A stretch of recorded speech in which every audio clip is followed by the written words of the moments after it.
Gente, o Munir é um newbie no Instagram, né? Ele criou esse perfil só para conversar com a gente, para vocês verem como é que a gente está com moral. Então, ele ainda está se ajustando. O Dr. Munir Murad Júnior é oncologista. Ele é formado pela Universidade Federal de Minas Gerais, fez residência em clínica média e cancerologia clínica, é mestre em saúde do adulto pela UFMG, com dissertação sobre cuidados paliativos, um tema que me interessa muito. É coordenador do Programa de Residência de Cancerologia Clínica do HC da UFMG e do Programa de Cuidados Continuados do Instituto Horizonte. Esqueci alguma coisa muito relevante? Acho que não. Então tá. E aí, tudo certo aí? Se ajustou? Podemos começar? Podemos. Estava pegando umas anotaçõezinhas e umas coisas aqui. Desculpa, gente, se fez barulho. Realmente eu não estou acostumado a fazer isso por telefone, não. Eu sempre uso o computador. Tá tudo certo. Bom, então. Munir, eu queria mais uma vez te agradecer e queria começar a nossa conversa falando um pouquinho. A gente ouve muito, né? A gente lê muito, principalmente das pessoas leigas, perguntando, poxa, a medicina já avançou tanto, por que é que a gente ainda não tem uma cura para o câncer? Né? E a gente que estuda o assunto mais a fundo sabe que, na verdade, a gente não pode falar em cura para o câncer. Eu queria que você introduzisse o assunto para a gente um pouquinho, falando que o câncer não é uma doença só. Claro. Então, eu não agradeci o convite, a oportunidade, a chance de conhecer o Instagram, que eu estou chocado, que eu não conhecia isso. E eu fiz mesmo a conta para aprender, mas vamos falar de câncer, então. Então, essa história de tratar câncer como uma coisa só, né, é um erro bem comum e muito crasso, assim, muito simples, né? Uma doença só, que a gente pensa, tipo câncer de mama ou câncer de próstata, na verdade são muitas. A gente cada vez mais divide esse tipo de doença em vários perfis. Quando a gente começa a pensar em perfis de expressão de proteínas e principalmente em perfis gênicos, essas doenças são várias. Então, assim, certamente, o câncer de estômago hoje, por exemplo, é dividido em 5 tipos. A gente está aprendendo a como maneja cada um deles, mas pelo menos em classificações prognósticas, isso tem muito sentido. O câncer de mama já tem muito tempo que a gente divide ele pelo menos em receptor hormonal positivo e negativo, e em tumores que expressam uma proteína que chama HER. Então a gente divide porque o mecanismo que causa a doença é muito diferente em cada tecido. Então são vias, né, de mutações muito distintas. Então certamente não é uma doença só, certamente a doença no órgão podem ser muito distintos, são vários grupos de doenças, e o mecanismo que causa essa patologia é muito distinto. O que é tão diferente que talvez caiba a pergunta por que eles têm em comum, né? Se é tão diferente assim, então por que é câncer, né? Talvez a pergunta mais correta, mediante a diferença, seja essa. Vai ser tão diferente assim, o que é comum? O comum é que é uma divisão celular desenfreada. É uma divisão celular sem freio, sem controle pelo corpo, né? Um neném nasce e tem que crescer.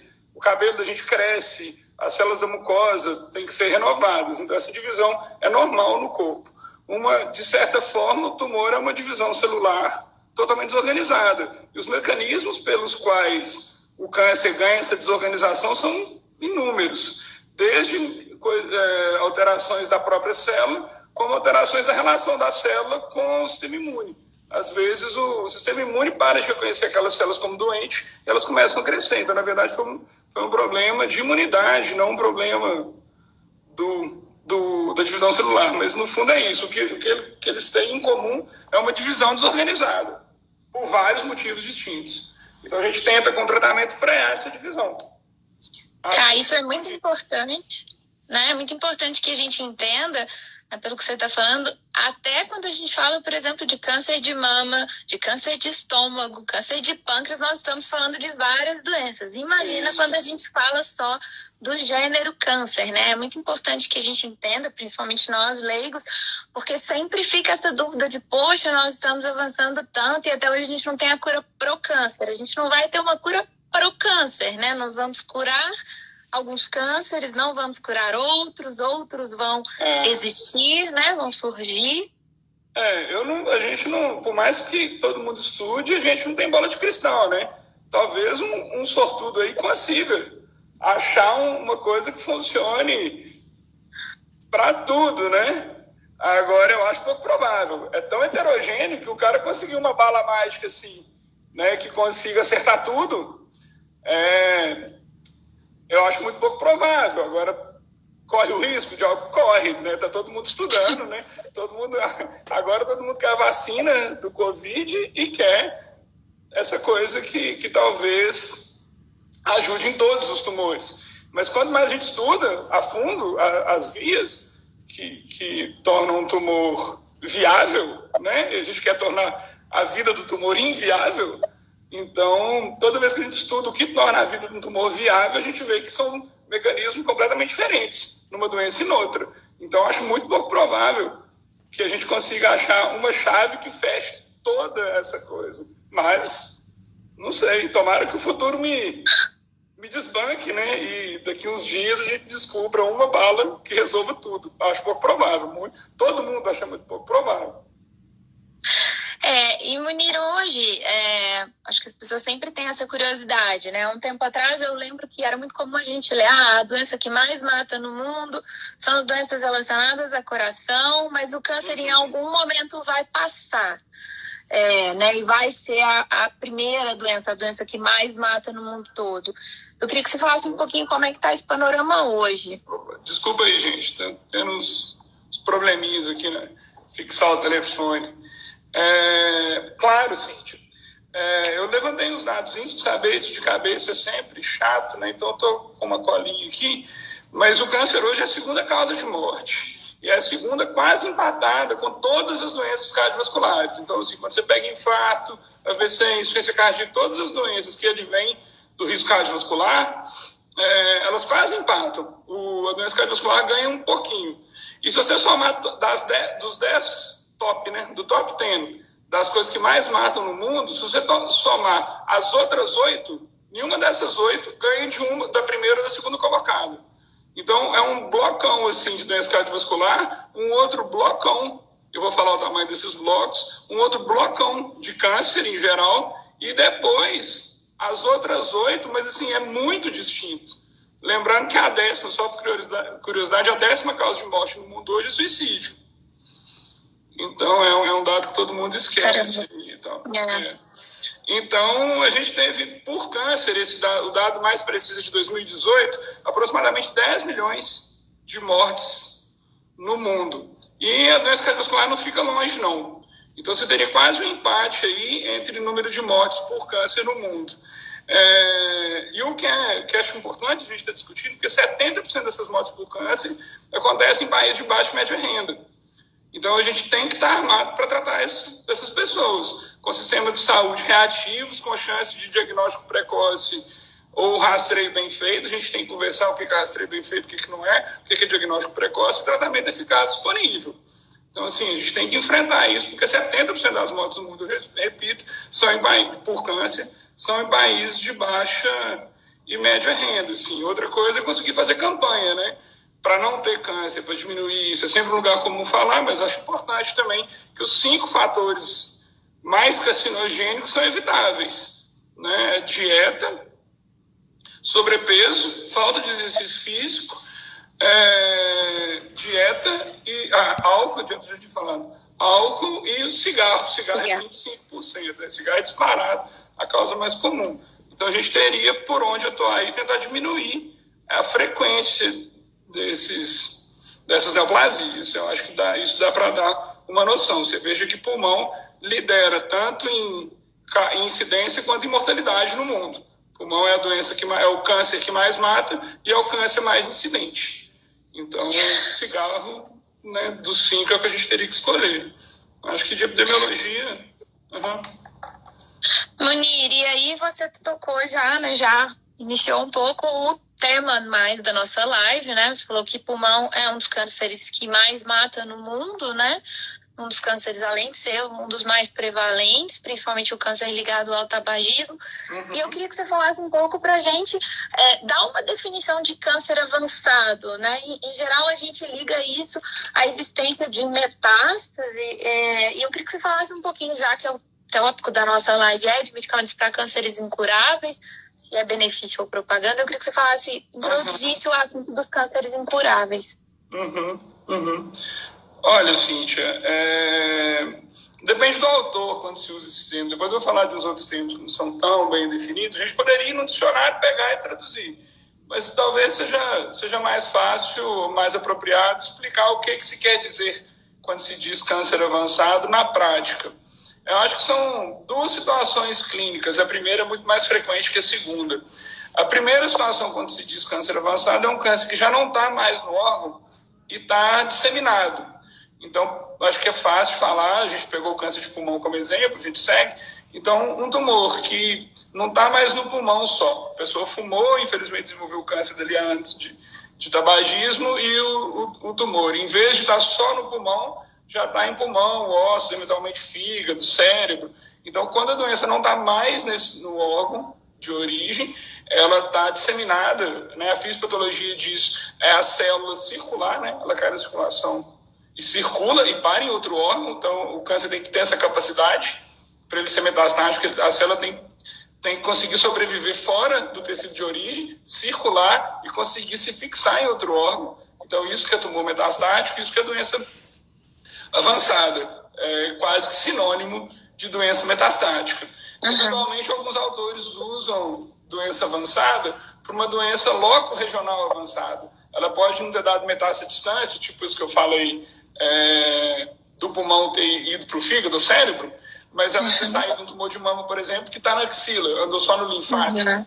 Então, por vezes, alguns autores usam o termo avançado para doença não metastática à distância, mas loco-regional. Ou seja, um tumor de estômago com vários linfonodos em volta do estômago, às vezes se usa o termo loco-regional avançado para esse tipo de doença. Mas, via de regra, quando se fala avançada, está se objetivando dizer doença metastática.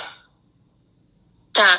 E agora, entrando mais, né, no nosso tema, embora isso não seja, né, não valha para tudo, a gente sabe que alguns tumores metastáticos, né, como mama e próstata, a gente tem uma porcentagem significativa de pessoas que têm uma sobrevida longa, mas a gente sabe, né, que na maior parte dos casos, na maior parte dos tumores, a doença avançada tem um prognóstico muitas vezes reservado, e apesar disso, a gente trata muito, e muitas vezes trata até bem o finzinho da vida, a despeito de todas, né, as intercorrências, de todos os efeitos colaterais que esses tratamentos trazem, de todos os infortúnios na vida de quem permanece em tratamento. Né, você sabe disso, para quem está assistindo a gente, eu estudei isso do ponto de vista de pacientes, né? A gente sabe que existe uma expectativa muito equivocada dos pacientes, dos familiares, da sociedade, de modo geral, em relação a esses tratamentos para cânceres avançados. Mas eu queria que você falasse um pouco desse hipertratamento do ponto de vista dos médicos. Por que é que a gente está tratando tanto e por que é que a gente está tratando tanto até o final da vida desses pacientes? É uma pergunta pertinente e difícil, né? Você estudou ela e não dá para a gente responder ela numa tacada, mas eu acho que dá para a gente passar por pontos que sejam importantes. Então, assim, é claro que não dá para falar de forma geral, né? Cada tumor tem seu prognóstico, mas se a gente pegar um número assim, eu falei que são quase 10 milhões de mortes no mundo. E na verdade, são 9,6 milhões. E são 18 milhões de casos novos. Ou seja, metade morre em um ano. Isso não é um exagero. Metade das pessoas diagnosticadas morre em um ano. Isso, infelizmente, não é um exagero. Então, é um problema muito sério, né? Um número para contrastar, eu vou em 2 extremos, um número para contrastar com esse, um homem com leucemia crônica, LMC, em 1980, teria uma sobrevida predita, mais ou menos, em 1980, de 3,5 anos. O mesmo homem com essa doença hoje, em 2010, hoje, quando esse artigo foi escrito, né, há 10 anos atrás, hoje em 2010, ele teria aproximadamente 27 anos de sobrevida predita. Então, repetindo, de 1980 para 2010, 30 anos, a sobrevida dele subiu de 3 anos e meio para 27 anos. Então, para essa doença aí, parece que a gente descobriu uma via, que a gente consegue mexer muito bem nela, dá para colocar muito na conta de uma droga que chama imatinib e de outras que sucederam, mas esse estudo está bem publicado e isso realmente alterar a história natural da doença. Eu não tenho dúvida, não. Uhum. Então, a gente tem dois extremos. Um extremo que eu acabei de falar, um dado que metade das pessoas morrem em um ano, e algumas doenças que a gente conseguiu efetivamente mudar sobremaneira a história natural da doença, e isso tem que ser visto. Eu peguei uma revisão de 2002 a 2014, foram incrementadas 71 drogas nos Estados Unidos para tratar câncer. A sobrevida mediana que elas trouxeram em ganho, se você somar tudo e dividir pelas 71, é 2 meses de sobrevida. Então, para doenças incuráveis, essas 70 drogas, em média, acrescentam 2 meses. Aí os pesquisadores britânicos falaram, não, isso está muito pessimista. Vocês fizeram um estudo muito rigoroso. Aí eu não vou ficar discutindo metodologia, que eles mudaram e aceitaram uma coisa, mas é realmente metodologicamente muito diferente. E aceitaram mais drogas, esse estudo britânico tem mais drogas, eu não me lembro aqui agora quantas, mas estou sacando aqui uma coisa em torno de 90, não chegou em 100 drogas não. E foram ver mais ou menos na mesma época, refazer esses dados com outros critérios de inclusão. E eles chegaram com critérios muito questionáveis em 3,1 meses, em vez de 2. Então, ou seja, uma metodologia bem mais otimista, ainda assim chegando. Então, assim, para doenças incuráveis, para doenças metastáticas, o avanço de forma geral não é tão sofisticado, não é tão... A magnitude desse efeito é menor do que a gente desejava. Eu não estou aqui para falar mal de droga, pelo contrário, eu queria que tudo fosse igual ao caso da LMC. Mas entre o caso da leucemia crônica, que foi realmente um grande avanço, para outras drogas, a gente tem esses dados que são a realidade. E esses ganhos são superestimados, igual você falou, em boa parte das vezes. Então, a gente tem que equilibrar isso, né? Assim, e o ser humano tem essa tendência eventual. Assim, se você pensar, a primeira descrição de câncer foi 30 mil anos antes de Cristo, no Antigo Egito. E é uma descrição de série de casos de câncer de mama, parece, que descreveu lesão na mama das mulheres e tal. E o cara, né, o médico que estava fazendo o relato de caso, vamos falar assim, escreveu o que unia aquelas doenças, voltando à nossa primeira pergunta, era que não tinha tratamento. Tudo que ele fez deu errado. A gente evoluiu muito. Eu acho que a gente evoluiu muito. Nós temos um monte de droga nova, fazendo um monte de coisa. Igual você falou, o câncer de mama é uma exceção. Assim. Quando a gente pega tumores, dependendo do tipo histológico, a gente consegue sobrevidas muito grandes. Né? A gente tem mulher com qualidade de vida excelente, aí vivendo anos com câncer de mama. Mas a gente tem que lembrar que é uma doença ameaçadora da vida. Não dá para ficar fingindo que nós não estamos tratando coisa séria. Infelizmente é sério, a gente conseguiu avançar. E esse equilíbrio é muito difícil mesmo. Eu acho que a gente vem disso, né? A gente vem de uma história que a gente não conseguia atuar mesmo na história natural da doença. É difícil fazer isso. Com, sei lá, a Revolução Industrial, parece que a gente conseguiu melhorar um pouco as técnicas cirúrgicas. Foi a primeira vez que a gente acreditou mesmo nisso. Depois, com antibiótico, a gente conseguiu ir melhorando esses desfechos com antibióticos mais complexos, a gente conseguiu tratar cirurgicamente. E depois, Segunda Guerra, que a gente conseguiu desenvolver droga antiplástica. Então, é muito novo tudo que está acontecendo. E nos últimos anos, a gente conseguiu algumas drogas voltadas para terapia molecular, tipo essa da LMC que a gente acertou na veia, vamos dizer assim, como se diz interior, e outras imunoterápicas que a gente conseguiu ganhos maiores. Mas, via de regra, em média, a gente tem que ter essa noção de que os ganhos não são tão grandes quanto a gente gostaria. E, Munir, eu vejo, muitas vezes, acho que vale a pena falar um pouco sobre isso, Porque as pessoas têm uma ideia de que se você não inicia um tratamento, a pessoa morre, né? E a gente está falando aqui de uma sobrevida, né, marginal, uma sobrevida, na maior parte dos casos, pequena, né? Aí numa média boa de 3 meses. E isso não significa que se a pessoa, portanto, não tratar, ela morre imediatamente, né? A gente está falando de medicamentos que aumentam a sobrevida que ela teria esperada em aproximadamente 3 meses. Eu queria que você falasse um pouco sobre isso. Acho que isso tem que ficar claro, né? O que a gente mede aí com o nome médico que chama sobrevida é o tempo de vida do paciente, do diagnóstico da doença metastática até a morte. Então, tem doença, assim, que sem tratamento nenhum, a sobrevida mediana era 4 a 6 meses, e com a quimioterapia convencional isso chegou a 12, 14, às vezes 18 meses. Eu estou aqui usando via de regra o câncer de cólon como padrão para falar esses números. E aí, com uma droga mais nova e mais cara um pouco, você consegue subir esse 18 para 21, para 22 meses.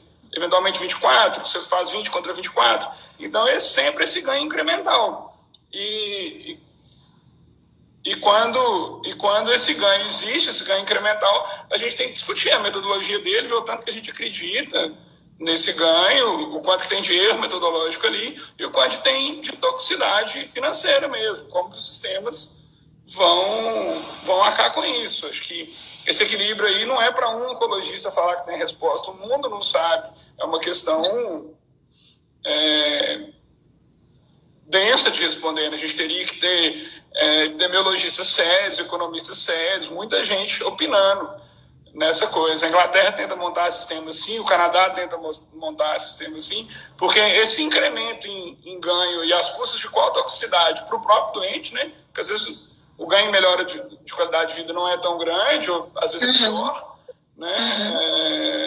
E aí um pequeno ganho, a gente teve trabalho, aí fica fácil falar assim, porque isso é exemplo também que é minoria, né? Se a gente teve um ganho incremental mediano de 3 meses, claro que tem droga que deu 6, deu 9. Mas tem droga que deu 15 dias. Tem um estudo clássico que deu meio mês de sobrevida mediana. E aí a gente tem que falar assim, é melhor, quando alguém pensa dicotômico, né? É melhor ou pior sem esse remédio? Eu acho que a gente tem que amadurecer como sociedade para conseguir conversar essas coisas, né? Porque é difícil. Você perguntou do que faz, o que causa supertratamento, né? Posso falar um pouco do supertratamento? Por favor. A gente foi perdendo um pouquinho. O primeiro conceito de supertratamento é quando de overtreatment, né, o termo em inglês, é quando você faz o diagnóstico de uma doença que possivelmente não ia causar mal. Você faz um rastreio desnecessário, acha uma doença que não faria nada, o paciente ia morrer com ou sem uma pesada, que o tumor existe. Cada vez mais a gente sabe que é possível que isso exista. E aí você trata ela desnecessariamente. Então, overtreatment é isso, e não é exatamente do que nós estamos falando. Nós estamos falando de tratamento no fim de vida exagerado, né? Isso acontece, isso é um marcador de má qualidade, né? Então, a gente... Desculpa, eu acabei lendo aqui, alguém perguntou aqui, eu vou responder uma pergunta que pulou na minha cara. Eu passo depois as referências para a Cíntia, esse estudo clássico aí de meio mês é um estudo no câncer de pâncreas, tá? A gente passa as referências todas. Pode deixar. Então, perdi aqui, Cíntia, foi mal. Voltando ao hipertratamento, né? Hipertratamento, fim de vida, obrigado. Então, a gente sabe que um índice para saber se aquele país, aquele estado, ou aquele centro de oncologia está tratando bem as pessoas, é a percentagem de paciente que recebeu quimioterapia no último mês de vida. Porque se você fez quimioterapia em muita gente no último mês de vida, possivelmente você está tratando mal ela do ponto de vista sintomático. Em algum momento aí, em torno do terceiro último mês de vida, já é para você identificar que a quimioterapia só está trazendo malefício. Isso a gente sabe bem. Então, eu não estou falando que tem que parar todo mundo. Eventualmente, alguém vai tomar quimioterapia e vai morrer logo depois por outro motivo. Então, mas é importante que se reconheça o que é necessário para cada doente. Então, às vezes é necessário muita quimioterapia, às vezes não é necessário mais nenhuma quimioterapia. E não fazer quimioterapia não é abandonar o paciente. A gente sabe que o cuidado clínico, o cuidado da dor, o cuidado de sintomas emocionais, sintomas físicos como náusea, vômito, dor, insônia, tem muita coisa para ser feita para esse paciente, para que ele viva bem. E a gente sabe que o cuidado paliativo também aumentou a sobrevida global. Agora, com isso, com essa conversa de que melhorar o cuidado é melhorar o tratamento, isso é verdade, a gente tem que cuidar bem das pessoas, isso não quer dizer que as drogas não fazem bem. Existe quimioterapia boa, existe anticorpo monoclonal bom, mas a gente tem que saber para quem, quando e como. E isso é uma tarefa difícil, né? Por que a gente tem supertratamento em fim de vida? Primeiro, porque é difícil identificar fim de vida. É difícil identificar cientificamente, meu mestrado foi disso. É difícil identificar subjetivamente, e depois de identificado, é difícil comunicar para as pessoas. Então, a gente tem vários motivos aí. Se tivesse psicólogo aqui, ia estar, né, assim, é um campo vasto de porquê os motivos inconscientes aí que a gente não reconhece a morte. Isso é a primeira coisa. Mas, assim, eu vou ser um pouco mais rasteiro, em vez de analisar psicologicamente as coisas, vou te contar uma pesquisa que foi feita. O pesquisador elencou 10 superlativos em inglês, tipo groundbreaking, alguma coisa assim que elogiasse muito a droga. Ele fez uma lista de 10 e fez uma pesquisa sobre os últimos 10, sobre esses artigos no último ano. Ele achou 94 artigos médicos na imprensa leiga americana só, sobre drogas que eram game changer, e chamou isso de superlativo. Com esses 10 superlativos mais utilizados no jargão da imprensa, ele achou 36 drogas. Então, com 10 superlativos, ele achou 36 drogas e achou 94 artigos médicos de imprensa leiga. Dessas 36 drogas que eram game changer, que recebiam um desses 10 superlativos mais usados, a metade, 18, não tinha nem aprovação da FDA. 5 dessas 36 não tinha sido usado em humano ainda. Então, assim, a pressão que se conta, né, que a terapia do câncer mudou é muito grande. Existiram game changers? Claro que existiram. Mas existe muita coisa entrando na carona daquele exemplo da LMC, por exemplo. E eu acho que é um trabalho da sociedade madura, dos médicos, do judiciário, eventualmente, que vai trabalhar nessa incorporação de tecnologia ou não, dividir o que é isso e ver onde é que está esse sarrafo. O que é 15 dias